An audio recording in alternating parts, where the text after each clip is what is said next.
Well, good morning, good afternoon, good evening from wherever you're calling in from. We're so happy you're here.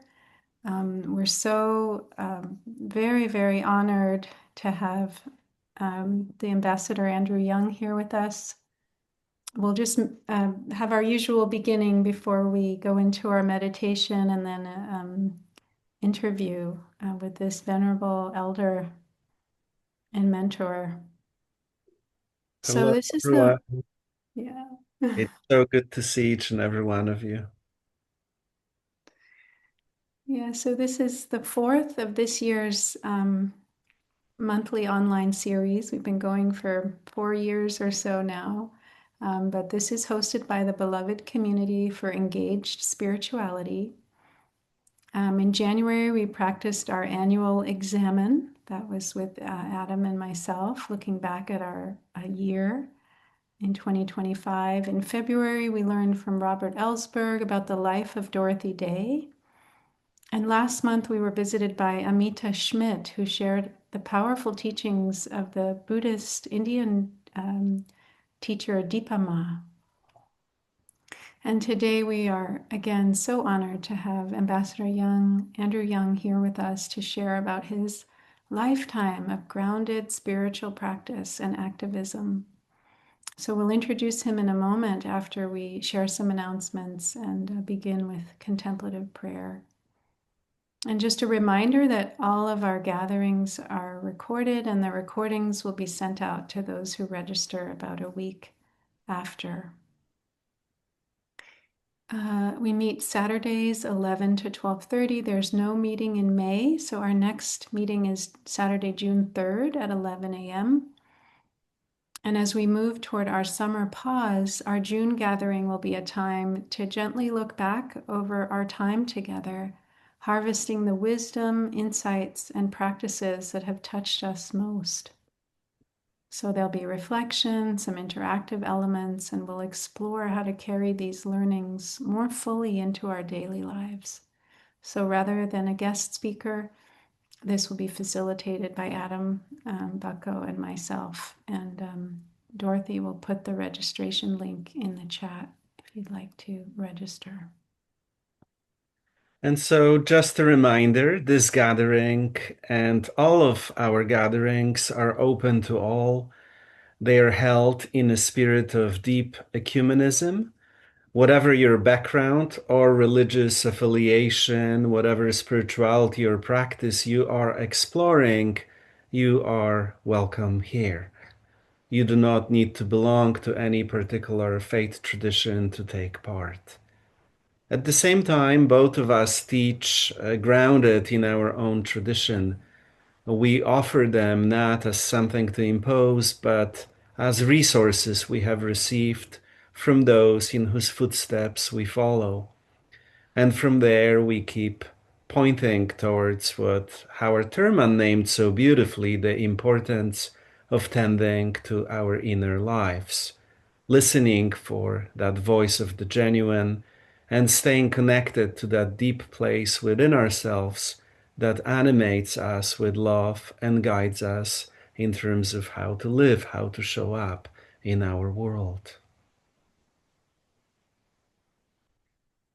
And so we want to just take a moment to um, feel our bodies and feel the earth that is supporting us right now. And remember those who have cared for this part of the earth that we find ourselves on, whether it's the native peoples of the place you find yourself or the land ancestors, to just take a moment to appreciate all those who have gone before us and made it possible for us to be here right now.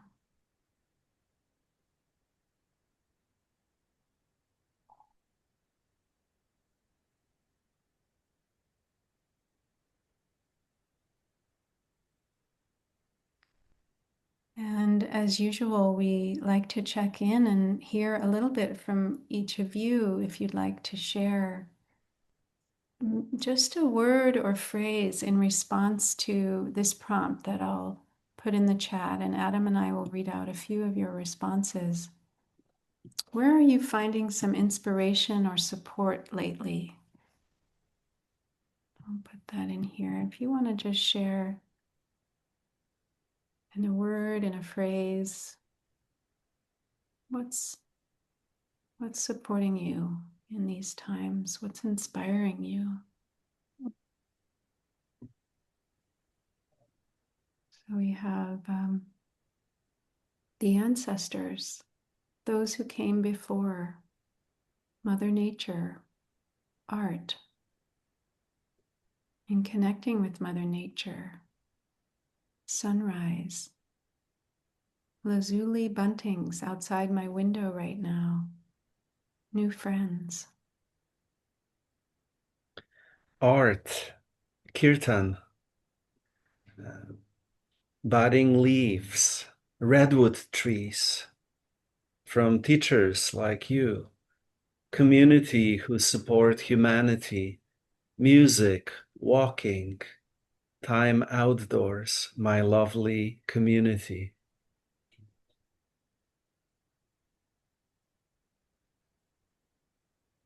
New growth of spring, Sangha and practice, music heals, connection, my garden as it wakes up, being in community, from the Latino community at the school where I volunteer, nature walks, transcendental meditation, massage, earth's love, ancestors, noticing what's happening, Sangha Live, my Quaker meeting. The newly blossomed tulips, Quakers finding homes for detainees in Costa Rica, my family, greening of the land, the worldwide practitioners I am able to join with in my Qigong practice, listening to birds, nature, Zoran Mamdani, the heavenly nature of spring and the azala blossoms meeting new people. Thank you. We won't be able to read them all, but these are really inspiring and good to hear from you where you're finding support and nourishment. So we'll invite Dorothy to make a few technical announcements. Dorothy is our beloved support person who joins us every month. Good morning, everyone. It's great to be here. Great to see you all. And if you have any technical questions, just you can chat me at any time. We ask that you stay muted when you are not speaking, and we invite you to be on camera if you can. It helps to build a sense of community. The chat will be open now. I'll close it during the meditation and then I'll open it up again. If you'd like to save the chat, there are three dots at the top of the chat window. When you click on it, you can select Save Chat. And I'll put the instructions in the chat. Thank you. Thank you so much, Dorothy. Dorothy will also put some links for staying in touch with us in the chat and how you can make a donation if you would like to do that. Okay, so now we will transition to our meditation, which will be about 8 or so minutes, so a very short meditation. So I would like to invite you to find a comfortable position. Sometimes it's helpful when your feet could be touching the ground if you're sitting on a chair or a couch. Closing your eyes or simply lowering your gaze. Just take a moment to fully arrive into this space, into this present moment, into this community.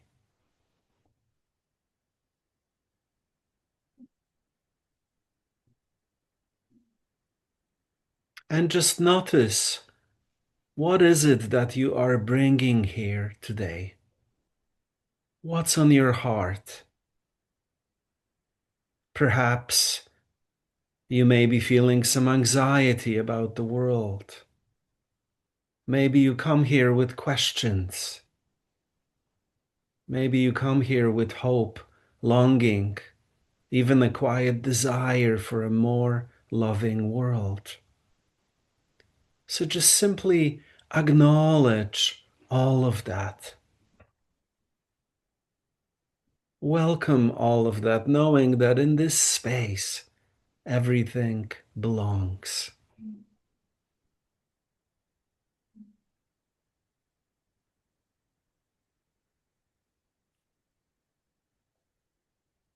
And then, whenever you're ready, I invite you to gently place whatever it is that you're holding here, to place all of that in the presence of God, in the presence of the divine, not as something to solve, but rather as something to offer.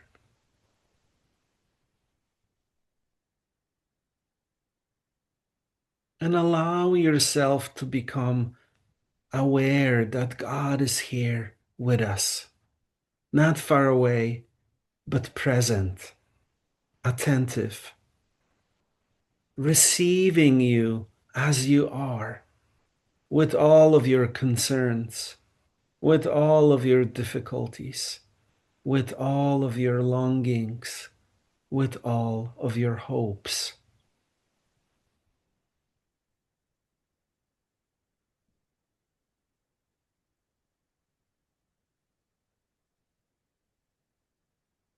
And then sitting here in the presence of God, I invite you to select a simple prayer phrase that you can repeat silently. For some of us, it might be, God, I trust you. For others, it might be, I arrive, I am home, or I am held, I let go. Or maybe it's a passage from Scripture that speaks to you deeply.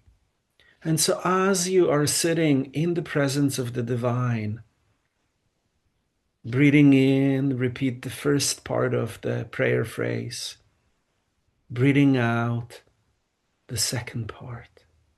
So, breathing in, God, breathing out, I trust you. Breathing in, I arrive. Breathing out, I am home. And I invite you now to spend a few moments just simply breathing, repeating this prayer phrase, silently connecting it to your breath, imagining that every cell of your being is gently whispering these words of trust, of consent, of openness.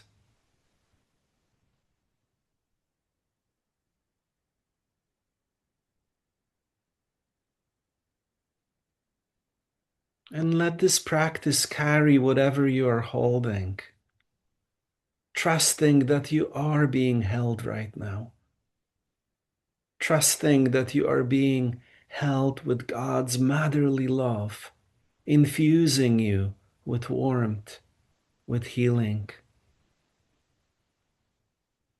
with energy, with love.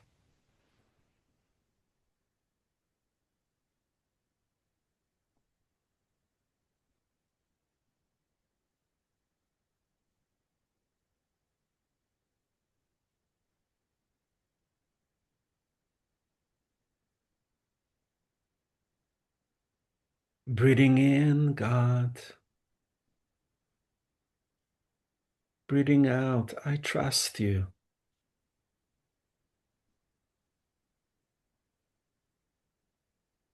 Breathing in, I arrive. Breathing out, I am home.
And now, to conclude our practice, let us pray. Beloved God, you are present in all things, closer than our own breath. We bring before you all that we carry, what is clear to us and what is still unfolding. Receive it, hold it, and gently transform it. Teach us to trust your presence in what we understand and what we do not. Give us grace to release what is not ours to carry, and give us courage to take up what is ours to do. In the midst of uncertainty, give us steadiness. When we feel overwhelmed, give us clarity. In all things, shape us in your love. We place this moment, this work, and one another into your hands. God, we trust you. Amen. And now gently you can open your eyes. And maybe just looking around this Zoom room, offering everyone a silent blessing, a smile.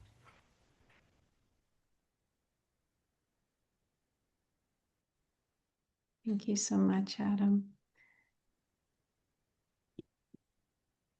And now I have the great honor to introduce uh, our beloved guest, Andrew Young. It's really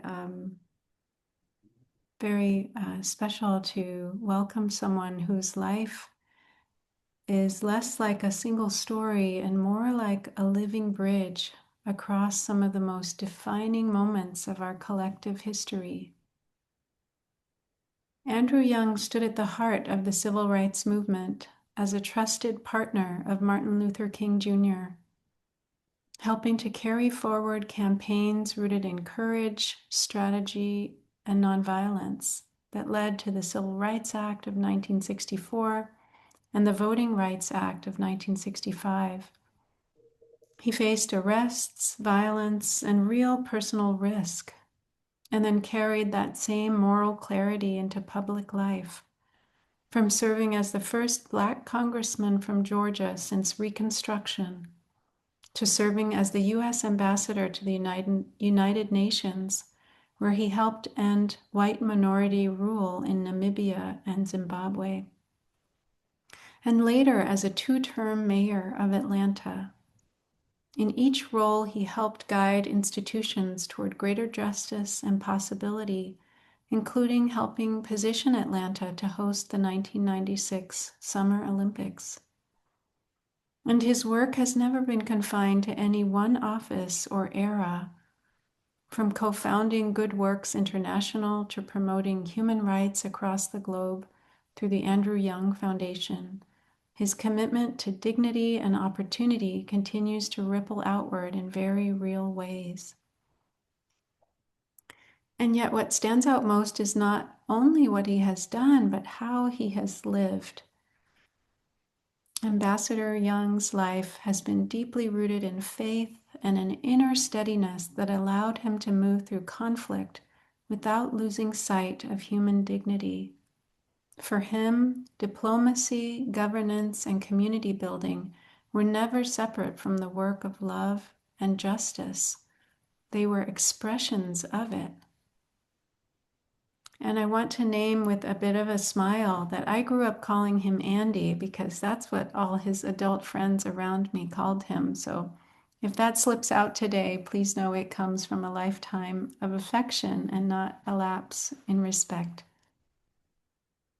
As a family friend, I've had the gift of seeing something of the person behind the public record, someone patient, grounded, and guided by a deep sense of care.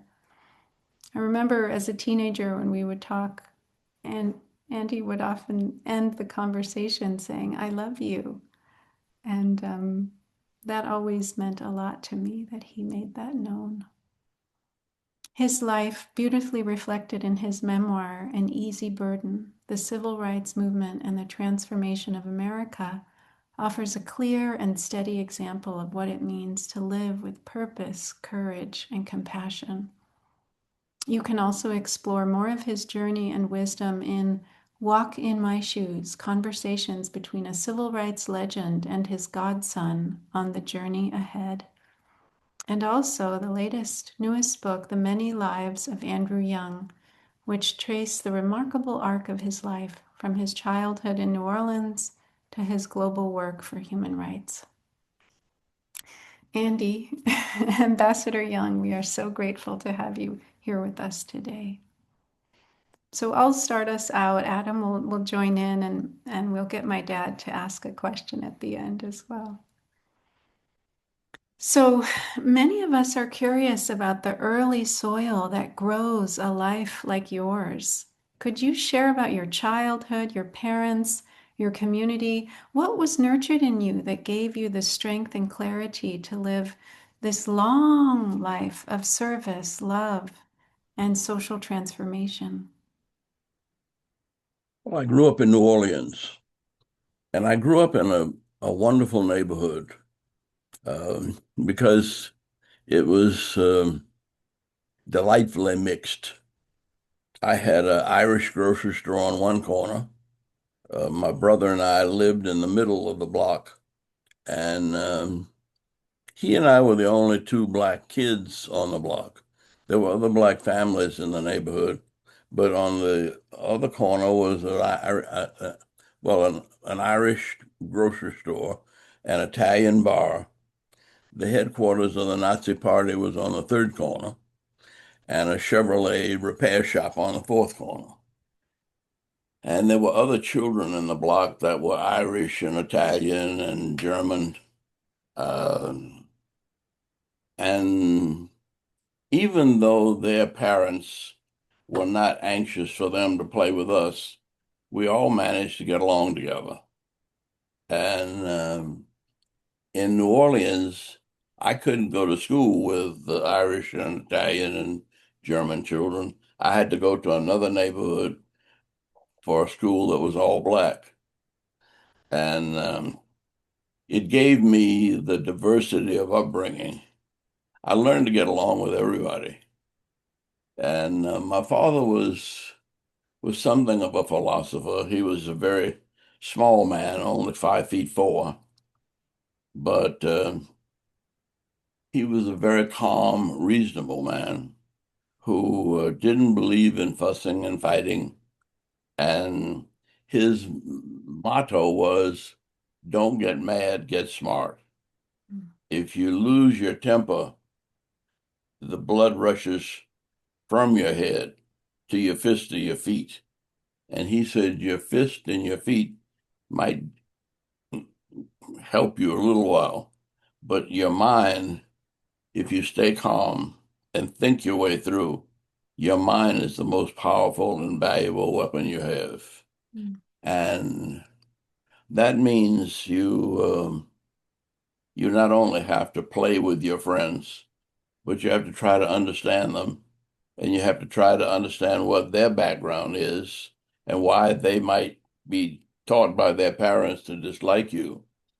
But that doesn't mean that you all can't find a way to get along. And that's sort of the way it worked out. Um, I don't ever remember having, well, the only fuss I had uh, was good for me because we got into an argument about whether the Lord's Prayer in the Bible included, "For thine is the kingdom and the power and the glory." Um, and it doesn't, but that's the way I had learned it. So I was arguing um, my point of view. Yes, that's the way the Bible says it is.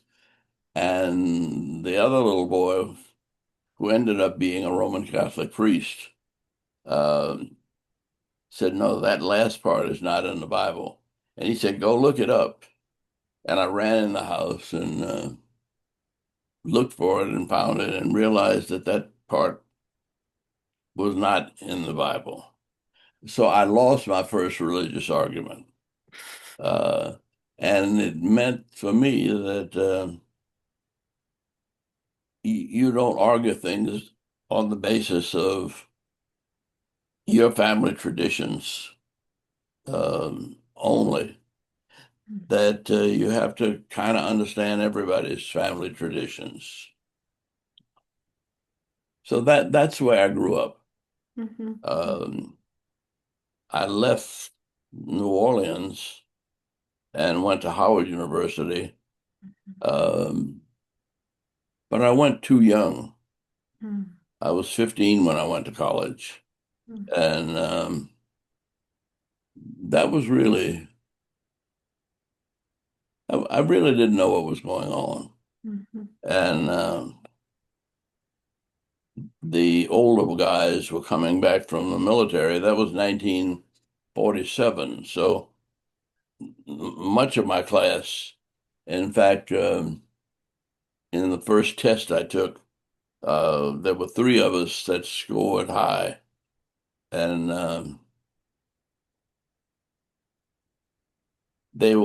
I was 15, one was 29, the other was 31. And these were my friends. Well, Mm-hmm. that sort of made me more a mascot than a student. Mm-hmm. But they had been in the military, had been to Europe and Asia, and I got to share worldviews with them. So I was getting a good education, but my daddy wanted me to be a dentist, and I didn't want to be a dentist. Mm-hmm. Not that I didn't like his work, but I didn't want to be anything that kept me in an office. And I gradually, well, when I left seminary, I went down to Thomasville, Georgia, which is right down on the Florida line. And I had two little country churches. Uh, and um, and that was a really good experience because I was with rural families. Um, they made me go out in the field and pick cotton and cut the okra and pick the tomatoes, one day for each. They said, you have to know what we do every day if you're going to preach to us. Mm-hmm. The other thing that they said was that I hope they didn't teach you to read speeches in your seminary. And they said, because we don't believe that preachers should have any paper in the pulpit. Mm, That when you have a message, it should come from your heart. mm, And of course, if you said good morning, church, they answered back. And it was a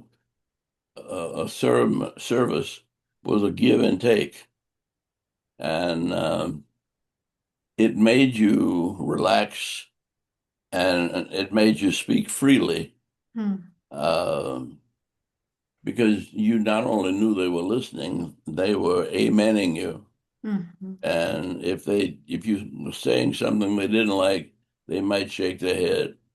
So, but there was a give and take response Mm, in these little churches.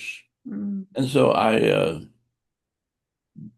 well, that's the way I spent 3 years and both of my first two children were born there in Thomasville, okay. and Mm, and then I went to a conference in Florida, and it was an interracial conference mm, where I was the only black person there, and I was leading Bible study. mm, And when I left there, they called me and asked me, would I come to New York and work with the National Council of Churches? mm, And I really didn't want to leave Thomasville because, well, I enjoyed the small town. It was 15,000, but we had to rebuild the parsonage and had fixed it up pretty good. And then the conference superintendent said, well, you all have done such a good job with that parsonage that we can now put somebody else in it. He said, if you go to New York, they'll find a place for you to live. mhm, And so he suggested that I go to New York because the National Council of Churches had about 300 ministers, and there was only one of them black, mm, and he was in race relations. And they asked me to go into the Department of Youth Work. mm. So that was my background from Okay. rural Georgia um to the streets of New York.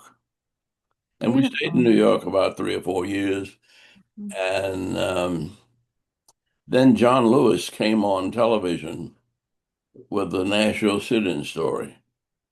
And my wife was pregnant, and she was able to get her master's in New York because it only cost $18 registration. mm, And so in the middle of the movie, she said, I'm ready to go home. mm, And she said, I don't know what you're going to do, but as soon as I finish this thesis and deliver this baby, I'm going back to my mama in Alabama. mm, And she said, I can't live in New York. I mm, want to live in the South. mhm, And I said, well, what do you want me to do? And she said, I want you to quit this job and find something to do back down south where the action is. mm, Well, she didn't say action, but what she meant was where the struggle was.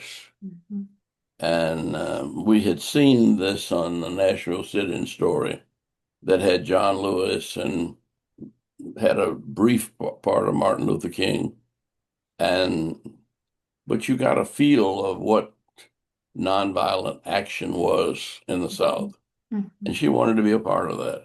mhm, Uh, well, shortly after that, um, a, a minister whom I didn't know called and asked me that Martin Luther King was moving back to Atlanta, and he didn't have any staff and he didn't have any money. And but there was a group in Chicago, um, Marshall Field. You lived in Chicago. You probably Yes, remember Marshall Field. I do. They wanted to donate to Martin Luther King's organization, but he didn't have 501c3 tax exempt status. Mhm. So they called me and asked could I help, and I said, well, I can go to the United Church of Christ and get them to possibly Mhm. manage this money. And I did, and they agreed because the United Church of Christ Congregational Church really was out of New England, and it had been one of the leaders in the anti-slavery movement, abolitionist movement. Mhm. And John Adams, the second president of the United States, and his son, John Quincy Adams, had argued a case about slaves who mutinied off the coast of Long Island. And the argument was, do you send them back to Africa? Do you send them back to slavery? Um, and they won the case, and the slaves were set free. Mhm. But in the process, they learned the Mende language, and the slaves learned to speak very good English. And they decided that what they wanted to do was help to educate other slaves like them. And Mhm. that was the beginning of the American Missionary Association, Mhm. which built several, over 100 schools and colleges across the South. Mhm. And my parents had attended one of those schools in New Orleans. Mhm. And so it was, I found myself coming back to Atlanta Mhm. um, because when they said they could help get this money to Martin Luther King, the church decided that they could find some more money and renovate some of these buildings that had been schools. Mhm. And we could use them for voter registration and literacy training because you had to pass a literacy test in order to register to vote. And so they turned to me and they said, well, but if we're going to do this, we really think you ought to go back with them Mhm. and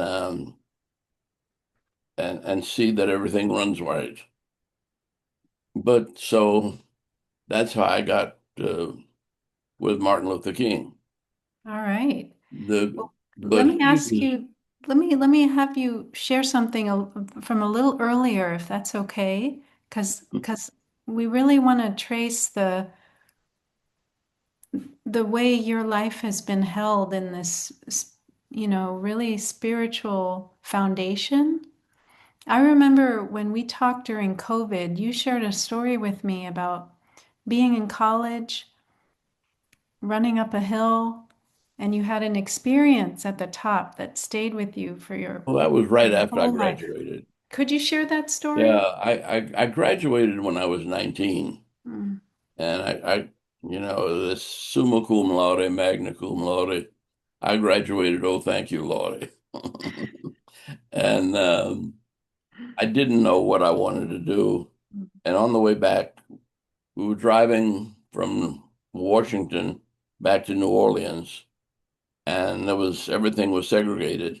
So we stopped at this school, and my parents were in a meeting at the school, and I decided to go out and run up the mountain. Well, when you're running, I'd been on Howard's track team, so I was in good shape, but nothing's flat in the hills. You're either running down or you're running up. And this time I was running downhill before I got to the mountain base, and I was running too fast, so I was out of breath. But I was something was driving me inside, so I pushed on and ran to the top, and I was exhausted and short of breath. Uh, I was gasping for breath, and I might have even passed out for a little while. But when I woke up, everything looked perfect. The the sky was as blue as I'd ever seen it. The trees was early in the morning. They still had a little dew on them, so the leaves were sparkling, and the cornfields, everything looked perfect. And it suddenly hit me that everything I see here has a purpose. That whoever made all of this couldn't have made everything with a purpose except me. That I have to have a purpose for my life also. And I decided that coming down the mountain, that if there was anything that I thought needed to be done anywhere and I could do it, that would be my purpose for that day or that week or that month until I've finished it. And so that's the way I thought of, that's the way I've sort of been led all my life, that I haven't planned anything. Um, I didn't plan to go with Martin Luther King, but when he needed somebody to, and the first thing I did was when I went there, uh, his secretary said his biggest problem is how to answer the hundreds of letters that he gets every day. And so she gave me a big egg crate uh, of, you know, of mail, Yeah. tied in packages of 100. And she said, "Would you like to try?" And so that was my job. He was still in India, and so until he came back, I answered his mail. Mm. And when he came back and started reading it, what I answered, he liked the way I answered it, and so I got more mail to answer, and I got more writing to do. And but that also was the beginning of uh, his direct action work. Mm. And he ended up being invited down to Albany, Georgia, right, which is down near the Florida line. Um, and he ended up getting locked up in jail because they didn't have a permit to march, and the sheriff put a federal injunction on them against marching, and he did not want to break the federal injunction, so he ended up, but he didn't know it was on there until after they arrested him, and so he was given 10 days in jail, um, and that meant I had to go in and see him twice a day and sort of help be the link with the civil rights movement in Albany, Georgia, Mm-hmm. and also in Americus, Georgia, which was near where Jimmy Carter was from. Mm-hmm. And Jackie Robinson had been born down in that neighborhood. Mm-hmm. So we ended up with a kind of a celebrity nest. um, and I ended up going to visit people uh, that were that didn't understand what we were doing and trying to explain it. So I was the Black community was committed to nonviolence, but that was not understood by the white community. So I was explaining that to the sheriff, to the uh, there was a great big guy that was a police chief. I mean, he was the desk sergeant, and he weighed over he weighed about 300 pounds. And when I went in to see Dr. King, he looked he was looking at his desk and he said, "There's a little nigga out here that wants to see them big niggas back there. What do I do?" And somebody said, "Send him back." So when I went back and I told Dr. King this great big guy was on the desk.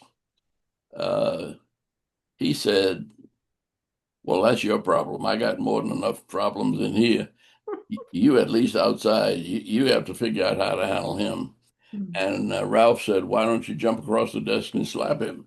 I said, "Ralph, I said he weighed 300 pounds and he's got a stick and a gun."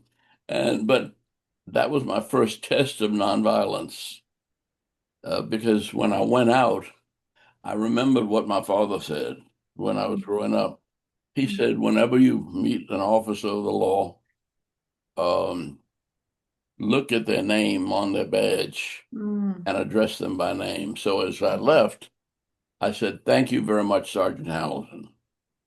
And by calling him by name, he he said, "Oh, all right, thank you." And Mm. Mm-hmm. the next day I came in, I said, "How you doing, Sergeant Hamilton?" And then he smiled and looked up, Mm. and I said to him, "You must have played football somewhere." I said, "You're one of the biggest men I've ever seen." And then he smiled. Mm. And we started talking about football because he'd played football at Valdosta State College Mm-hmm. in South Georgia. Mm. And I talked to him for a while. And then I said, "Is it all right for me to see Dr. King?" He said, "Yeah, go on back." But then when we came back, he was talking, he was getting ready to go fishing, and we talked about fishing. But the key to my relating to him was just being human. Mm.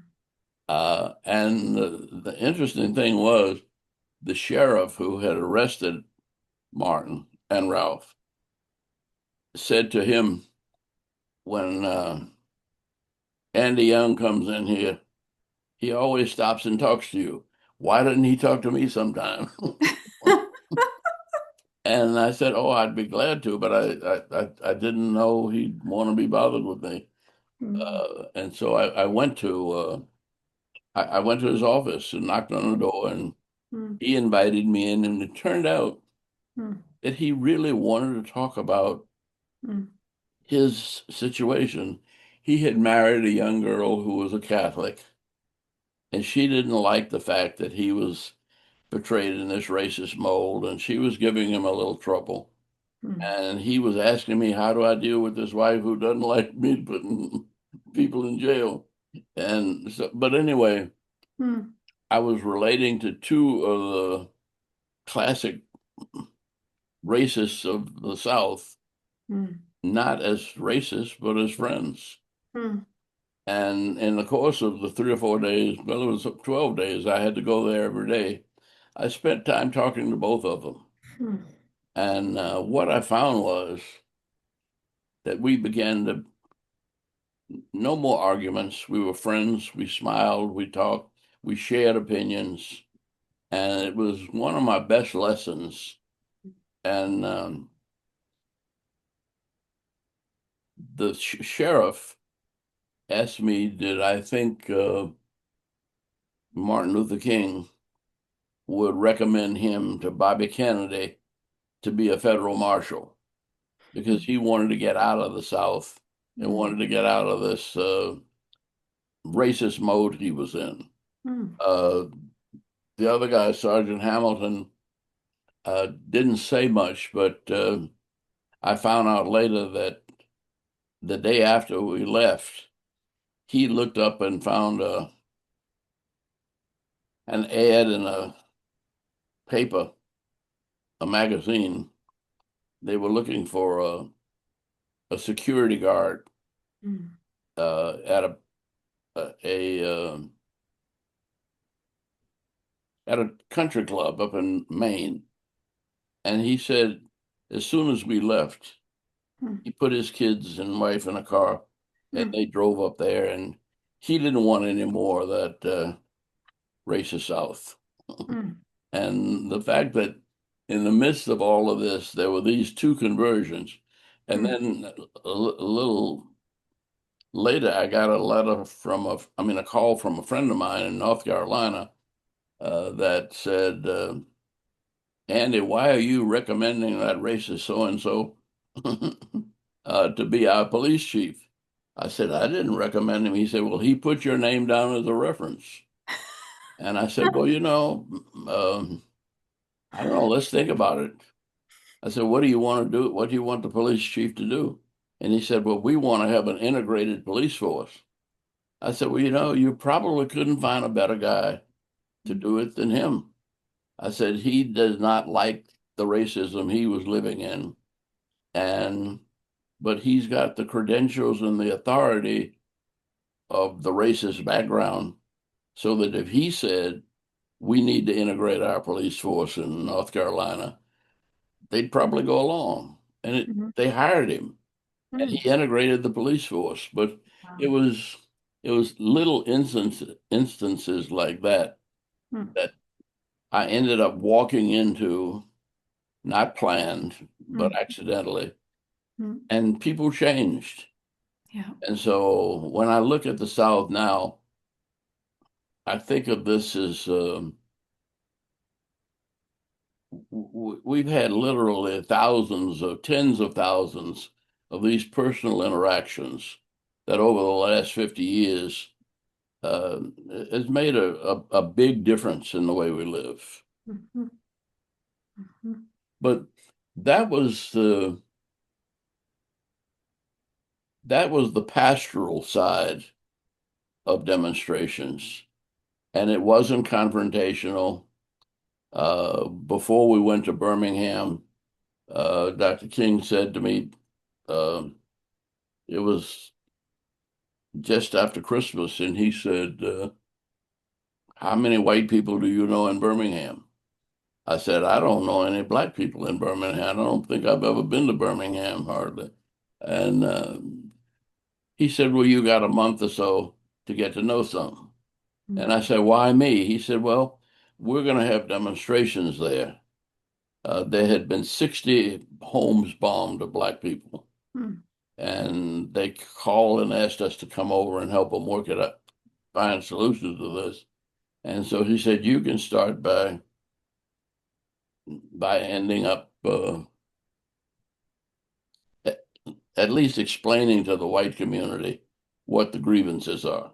Mhm. And I had met some representative of the Episcopal Church up in Michigan years before. And I remembered that, and I just called the Episcopal Diocesan House, and the lady that I'd met answered the phone. And she set up a meeting with me and the Archbishop, and that led to negotiations, well, conversations between Dr. King and the Archbishop and the business community.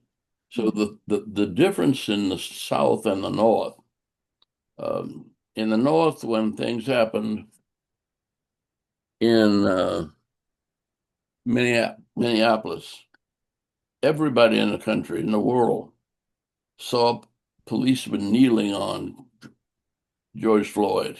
Mhm. And we watched him die, and there was no time to prepare.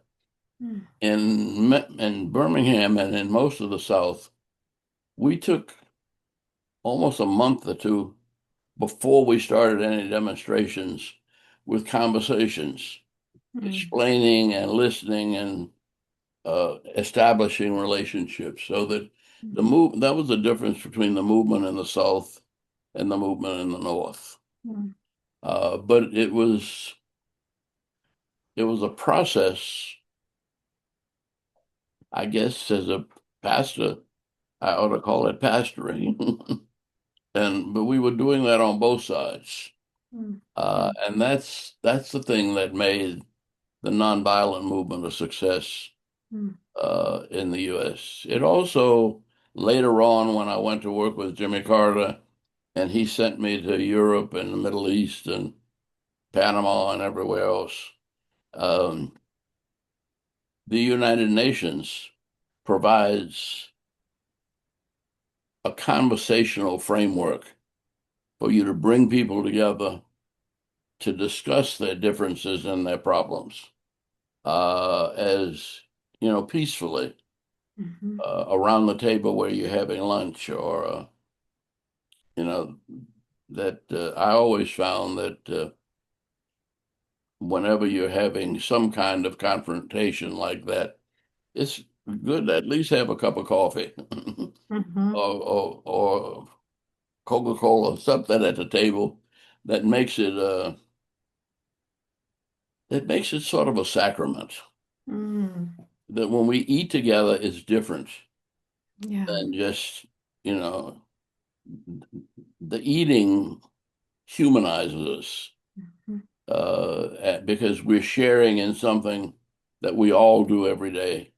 Yeah. And that relaxes the tension Mm. and allows us to be friends Mhm. and reason through problems. But that's sort of what the civil rights movement was about. Mhm. Your father and I bumped into each other in St. Augustine, Florida. Mhm. And that was the first time. I don't think I don't know whether he went to jail. It was the first time I'd been beaten up. Mhm. But it became one of the major movements in our lives because we did have to work with people Mhm. um, who were different Mhm. and help them to find a common ground where they might live together as brothers and sisters Mhm. rather than perish together as fools. Mhm.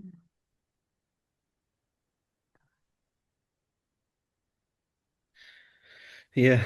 Thank you so much for this. Uh, so grateful for what you shared.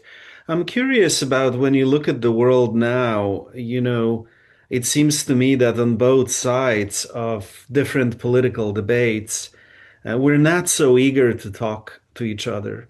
We're not so eager to gather around the table and to share a meal. A lot of it is about othering, about sort of um, focusing on the worst aspects of the other side, I'm curious, like when you look at the world today, uh, what comes up for you? What kind of thoughts do you have in terms of how to live faithfully from that deep spiritual perspective to bring some healing, some wholeness into Well, what's the happening thing now? that is different from with us, um, we were looking for people who were different, and we wanted to listen to each other to understand why we differed and what the details of those differences were. And the negotiations led to our understanding of each other's point of view. Um, that still works, but it depends on the personality. Like Jimmy Carter was as humble a person as I've ever met. He was the president of the United States, but and had the same military background. In fact, he had been to the Navy and had a degree in nuclear physics and had been the assistant to the admiral that was putting together the nuclear navy. Um, so he was very humble about dealing with a, a bomb that could destroy a total civilization. And he took it seriously, and it was never a plaything with him. And because he always saw that if we didn't do it right, a mistake could destroy the planet. Uh, that doesn't seem, we got the ego side. We want to bully our enemies. Uh, we didn't get along with the Russians. Franklin Roosevelt didn't any better than anybody else has recently, but Franklin Roosevelt was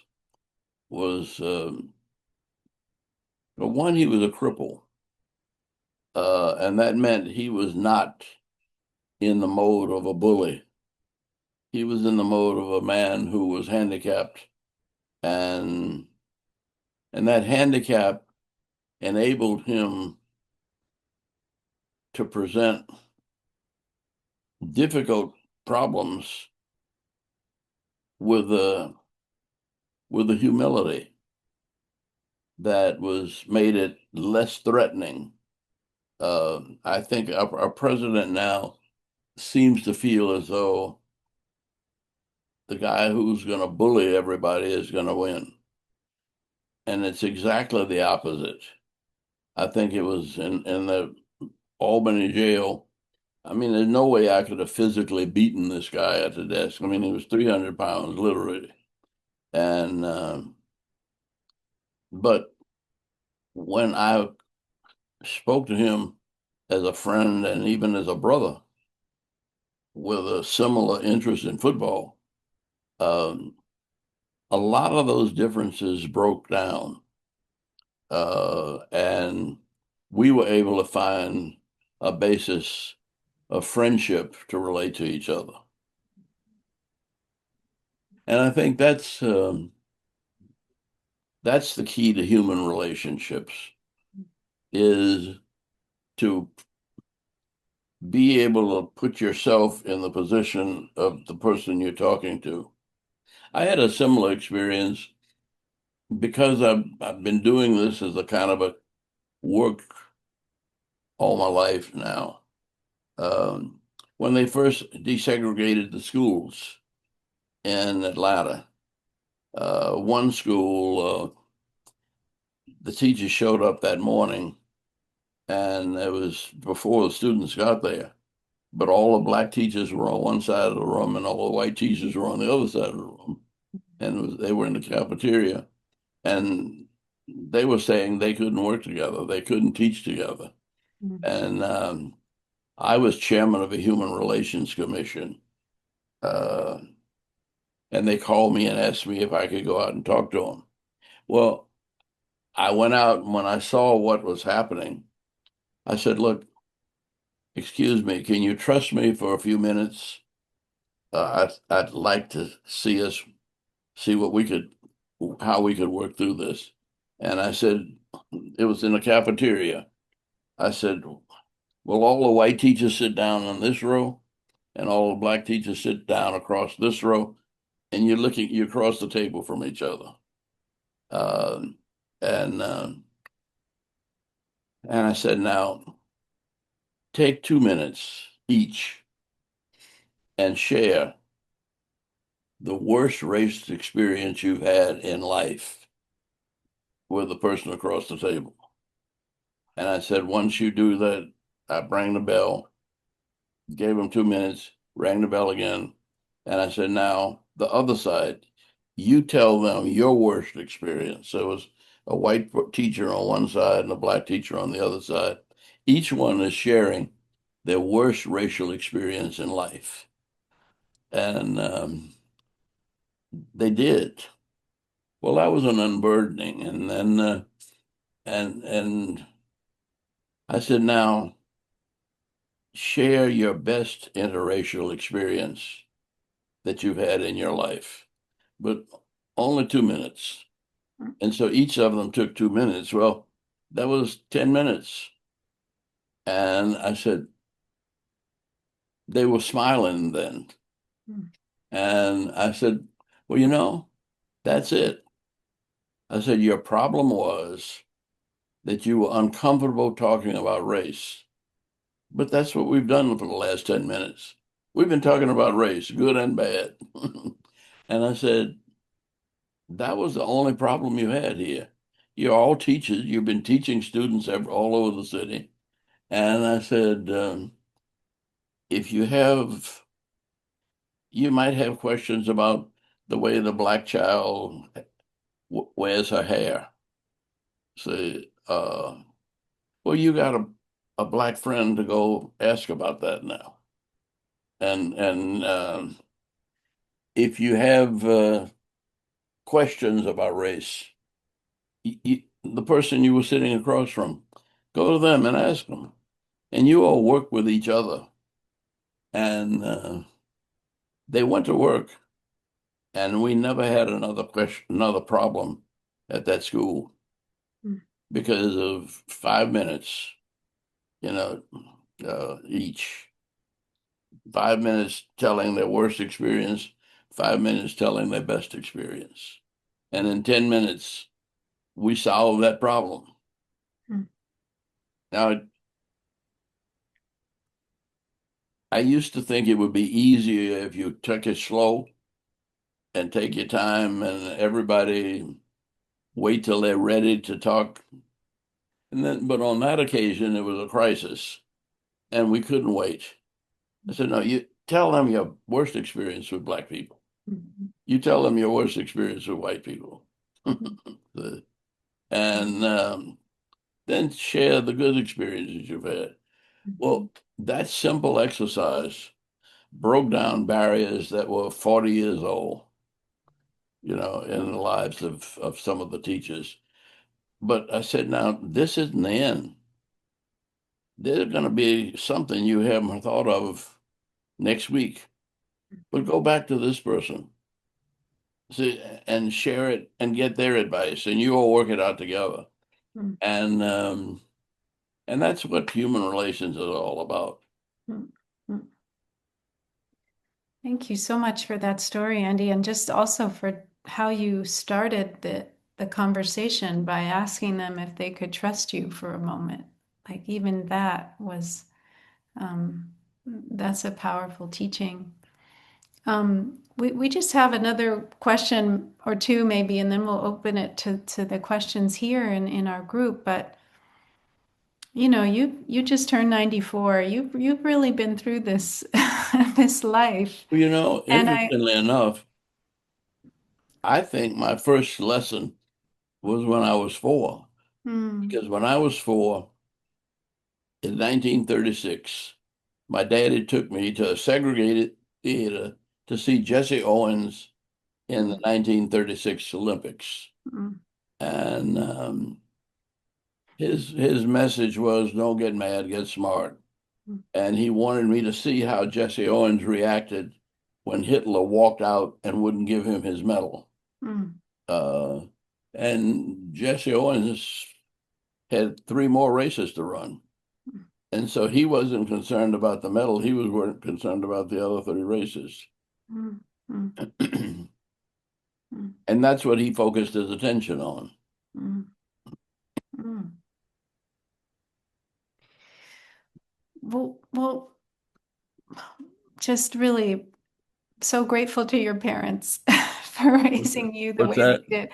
I'm so grateful to your parents for the wisdom that they had in raising you the way they did. But I want to ask you, were there times when you felt out of alignment, unsure of your path, or just worn down by just all, I've heard you share in an interview, there were 50 of you working for the SCLC with $500,000 annual budget. And you were holding down things in the South. You started to hold down things in Chicago, in the North, after the Watts riots in LA. And then you started a third front with the war in Vietnam. I mean, how did you stay rooted and keep going during the most difficult moments that you must have encountered so many of? Well, by that time, see, Vietnam was 66, 68 through then. And we'd been in this now since the 50s. And I had had enough experiences. I'd also had experiences overseas. Um, and I had learned that people are people Hmm. and that they're all pretty much the same, though they don't want to admit it and they don't want to know it Mhm. sometimes. Mhm. So, well, I always find that it's easier to break down barriers if you start admitting yours. and and how you dealt with your first conflict. Mhm. Thank you. And that's, that, well, you reminded me I'm 94. So I've been at it 90 years. Mm. And the only place where it doesn't work, and that's because I get impatient, is my wife or my children. And it doesn't bother me with my children anymore. But in marriage, you find that in your most vulnerable moments, um, it's the opposites that have attracted, and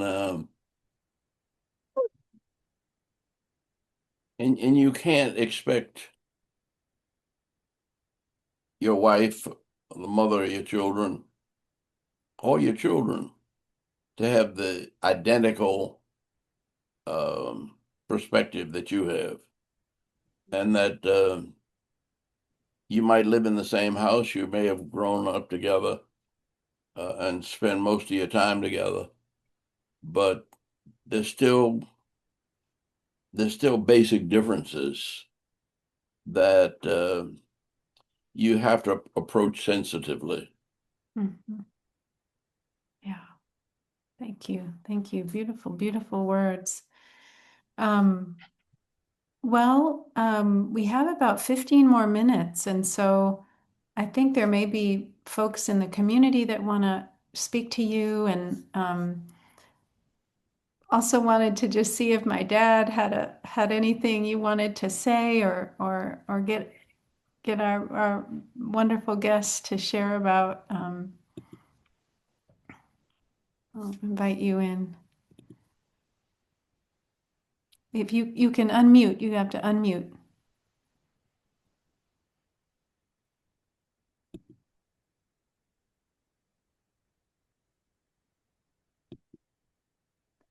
The microphone icon. Andrew, you are known for your friendship worldwide and very locally. What really is your notion of how you're able to be a friend? Well, the first thing is to listen and understand. And most people, well, I think that's what Dr. King said. How did I understand what he wanted to say? Mm. And I said, well, because I think I know a little bit about what you're going through. And while I'm not going through it, I have been close enough to some of those things, same issues, to know that it's not easy to deal with them. And I try to put myself in your shoes uh, and think, what's the best way to deal with this? Now, the problem is I could put myself in his shoes, but the challenge was to put myself in the shoes of his adversary. And sometime we did it and sometime we did. Like we had a hard time with the FBI, not the FBI, but J. Edgar Hoover. And it happened to be, his problems. And with our present president, nobody's ever done this to me before. But when I did Jimmy Carter, the eulogy at Jimmy Carter's funeral, um, he gave me a note with the text that he wanted that he wanted me to preach about. Nobody's ever told me what to say at your funeral, but he did, and he quoted from the book of Ephesians, and it said, "Be kind, be flexible, be forgiving, as God through Jesus Christ forgives you." And he didn't know, but the first person in front of me, and I was sitting, and I couldn't, because of my bad knees, I couldn't get up in the pulpit. So I was sitting down beside the casket, and I was maybe 20 feet from President Trump. And even though President Obama and President Biden and others were there in the same section, it was almost like President Trump was staring me in the face. and and and to start off with the thing, "Be kind."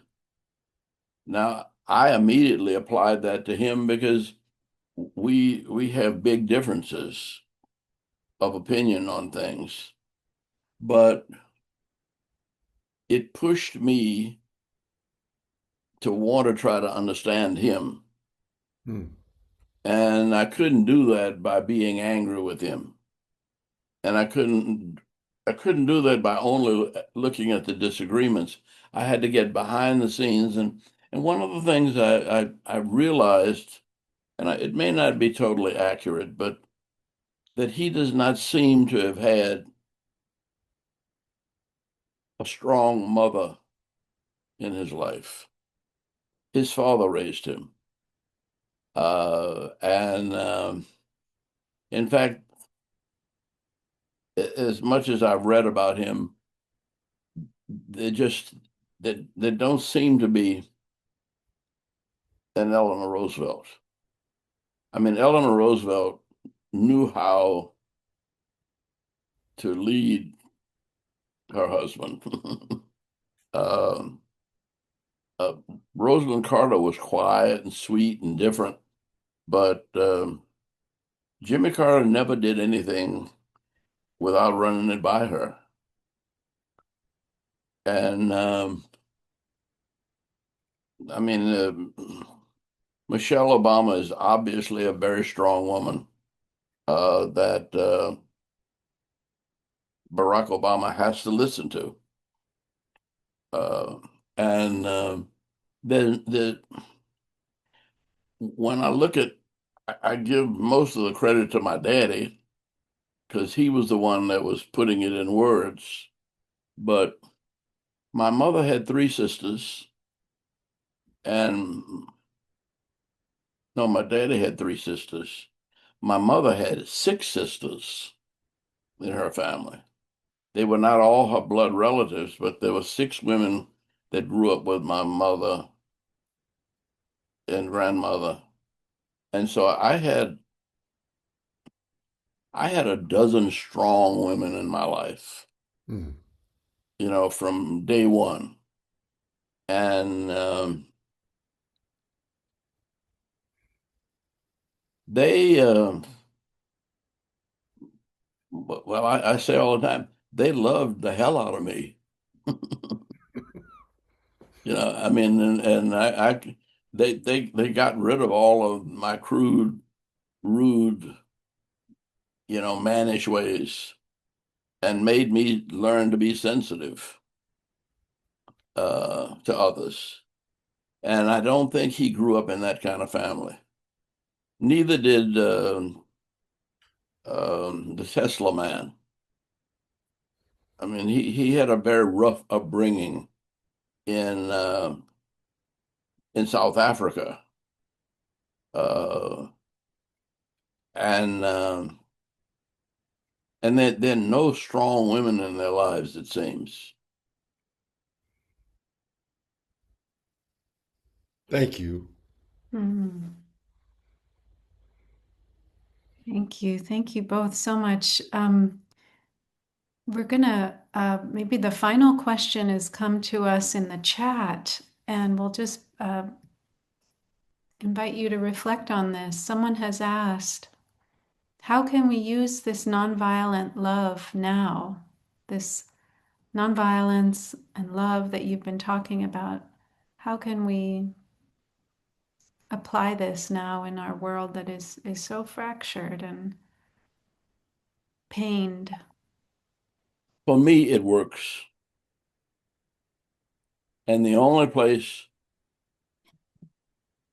I have to be, I mean, it would never occur to me to be rude to a policeman or to somebody that was trying to be nasty to me. Mm. But it's people who treat me too good, like my wife, sometimes my daughters, that I find myself not being as patient with, or not allowing myself to think of the same situation from their point of view.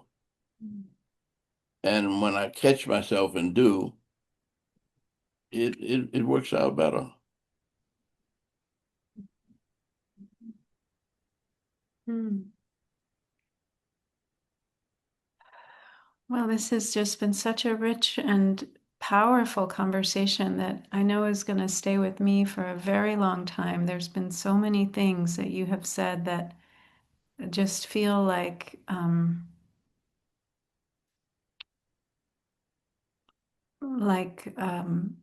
balm to my soul, to my heart, about how we can really look at the people in our lives, those we agree with, those we disagree with, and really try to see them as friends. Maybe they're on their way to being friends, or at least we might differ with them, but they are fellow humans that we share this world with. Um, yeah, Adam, do you want to share any final things as we wrap up? I'm just really grateful for what you shared with us, for the life that you've lived and that you committed to, and uh, so much of it is just so inspiring, especially this idea that you introduced at the beginning of not thinking too much about, planning, but rather relying on that guidance, on that sense of trust that everything has a purpose and that we too will be guided to live in that way. So thank you so much for that. One of the balloons that just floated up was, be nice to ICE officers.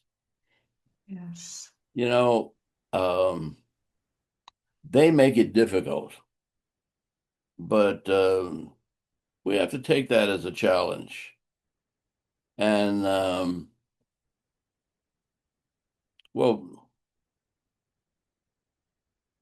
the first thing that popped into my head is, I wonder what would happen if you blew kisses. uh, they'd have to smile behind that mask. But they have been put in a position, they have been forcibly dehumanized. And I bet you if you catch any of them, well, we work on our police force here in Atlanta. We did when I was mayor. I mean, when we had a, a big scene where a group of students got out of hand, uh, and they were spitting at the policemen, and I mean, they were really spoiled brats. Uh, and I went to the police uh, offices at that check-in the morning at 6 o'clock in the morning. I got up and went there, and I just to say thank you. that they did not return hatred for hatred, and that they were the grown-ups and they were the mature persons, and it was hard. Uh, it's like when one of your kids talks back to you, uh, and the people who are closest to you can get on your last nerve easier. But being able to resist that and challenge it is is a constant challenge. Mhm. And the more you do it, the easier it gets. Yeah. I don't know when I've been mad with anybody because it doesn't fit me. Mhm. Mhm. It's easier to love the hell out of people Mhm. because everybody's got some hell in them. Yes. And if you can help them find out where it came from, it's easier for them to deal with it. Mhm. Mhm. Thank you so much, Andy. This is, people are writing in if we can have you back. So please keep us keep us in your mind. People would love to have you again. There was, so much more we would love to explore with you. And I'm just going to put in the chat an invitation for you all to share one word, one phrase of what are you leaving with today, just so you all get a chance to express that, and we'll just read a few of these words back to you, beloved Ambassador Young. Open, hope, inspiration, kindness, courage, embodied love, profound gratitude, embodied loving kindness and compassion and depth of heart. Love the hell out of them. Friendship always, purpose. A lot of people saying hope You and know, love, truth. I remember Mm. one of the instances in Chicago, Mm. which I think is your home. Yes, it's And born. we were marching down the street, and this young lady called Martin Luther King all kinds of rude, cruel names. And she shook her fist in his face, and get out of my community. And he just looked at, he said to her, you know, you're much too beautiful to be so mean. And it just caught her. And then when we marched back by there on the way out of that community, she came out and she said, I'm sorry, Dr. King. Um, you're right. I shouldn't be doing this. Mm. But I, people change in the middle of a demonstration even. Wow, that is so beautiful. And your life and Dr. King's life and the life of all of you. We call you the saints of the beloved community. I hope you know that. But your life is filled with these moments of such clarity, right? Of knowing you can you can honor someone's humanity even when they're not acting the way the way they need to be. So, Andy, we love to close all of our gatherings with a prayer, a Buddhist Christian prayer. So Adam and I will read this and invite you all to read it along with us. Mhm. You can stay on mute, but it's in the chat. Oh, yes.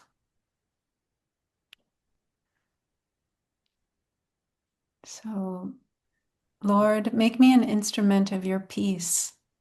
Where there is hatred, let me sow love. Where there is injury, pardon. Where there is discord, union. Where there is doubt, faith. Where there is despair, hope. Where there is confusion, clarity. Where there is sadness, joy. May I become at all times, both now and forever, a protector of those without protection, a guide for those who have lost their way, a ship for those with oceans to cross, a bridge for those with rivers to cross, a sanctuary for those in danger, a lamp for those without light, a place of refuge for those who lack shelter, and a servant to all in need. For as long as space endures, and for as long as living beings remain, until then may I too abide to dispel the misery of the world. O Divine Master, grant that I may not so much seek to be consoled as to console, to be understood as to understand, to be loved as to love. For it is in giving that we receive, it is in pardoning that we are pardoned, and it is in dying that we are born to eternal life. Amen. Amen. Thank you so very much, dear Andy. We're so, so grateful that you could be with us today. Thank you, everyone. Thank you, everyone, for joining us. And feel free to unmute and say goodbye if you'd like. And there are a bunch of people here, Andy, who